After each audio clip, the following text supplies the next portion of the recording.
But I could see when I worked with the Confederate widows and all the uppity move-ins who were starting to establish Ghent in the 60s.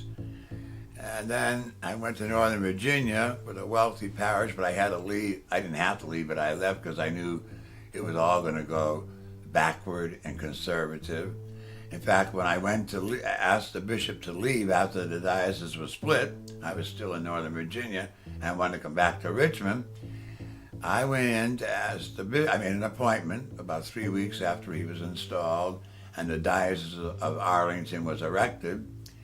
And I knew ahead of time he wanted a group of monsignors, older men in those days, men my age now, had a meeting with the bishop, and he named them consultors and all that Roman nonsense.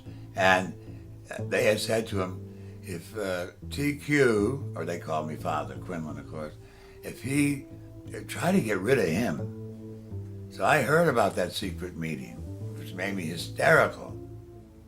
In fact, the last night, when I used to go to priest meetings before the diocese was split, and those old monsignors are trying to get it split to make it more conservative, I could smell and feel in that room how they didn't want me there.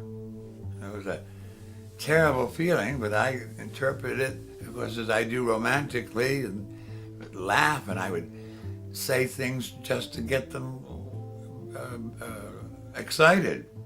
When I used to talk at those meetings, there was a Monsignor, a very rigid one, who had lots of power, even before the diocese was split. And when I would ever talk, he would get up and walk parents up and down. He'd pace up and down all the while I was talking, and when I stopped, he'd go back and sit down. So he was, he was an anti-TQ person if I ever met one, and there's been thousands of them in my life. Usually, but not for personal reasons, usually, I like the people who hated me, because they usually hated me because for the right reason. I was trying to tell the truth or upset the old apple cart, or however you want to put it.